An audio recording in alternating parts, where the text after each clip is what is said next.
రాష్ట్రంలో తెలుగుదేశం జనసేన బీజేపీ కూటమి అధికారంలోకి రావడం ఖాయమని విజయవాడ పార్లమెంటు తెలుగుదేశం అభ్యర్థి కేశినేని చిన్ని స్పష్టం చేశారు. సంక్షేమం, అభివృద్ది రెండు కళ్లులాగా రానున్న రోజుల్లో కూటమి ప్రభుత్వ పాలన ఉండబోతోందని తెలిపారు. సార్వత్రిక ఎన్నికలు సమీపిస్తున్న వేళ ప్రచారాలు హోరెత్తుతున్నాయి. ఎన్డీఏ కూటమి అభ్యర్థులు ప్రచార దూకుడు పెంచారు. టీడీపీ పార్లమెంట్ అభ్యర్థి కేశినేని చిన్ని, తూర్పు నియోజకవర్గం అభ్యర్థి గద్దె రామ్మోహన్ విజయవాడలో విస్తృతంగా పర్యటించారు.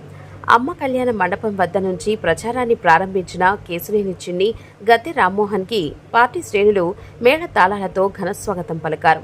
ఇంటింటికి వెళ్లి వైఎస్ఆర్సీపీ ప్రభుత్వ వైఫల్యాల్ని నేతలు వివరించారు. కూటమి అధికారంలోకి రాగానే చేపట్టబోయే పథకాలు, అభివృద్ధి కార్యక్రమాల్ని తెలియజేస్తూ ఓట్లు అభ్యర్థించారు. ఈ సందర్భంగా మాట్లాడిన తెలుగుదేశం నేతలు యువతకు పెద్ద ఎత్తున ఉద్యోగ, ఉపాధి అవకాశాలు కల్పించేందుకు ప్రణాళికలు రూపొందించామని అన్నారు. ప్రణాళికాబద్ధంగా నిర్ణీత కాల వ్యవధిలో అభివృద్ధికి బాటలు వేస్తామని అన్నారు. వైసీపీ సర్కార్ అరాచక విధానాలతో అనేక ఇబ్బందులు పడ్డ ప్రజలు జగన్ను గద్దె దింపేందుకు సిద్ధంగా ఉన్నారని స్పష్టం చేశారు. ఇన్ఛార్జీలతో కలిసి గుందల ప్రాంతంలో ఇవాళ నుంచి ప్రచారం ప్రారంభించడం జరిగింది.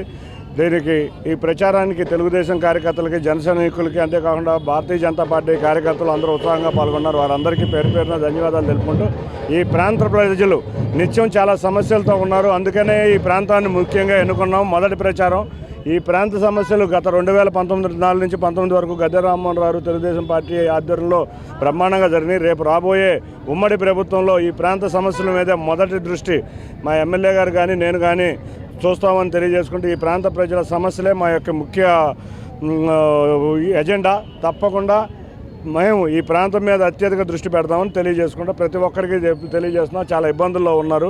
ఈ ఇబ్బందులు పోవాలంటే ఇవాళ సెంట్రల్లో ఎన్డీఏ ప్రభుత్వం, ఇక్కడ తెలుగుదేశం, జనసేన, భాజపా మూడు కూటమిల ప్రభుత్వం అధికారంలోకి రావాలి.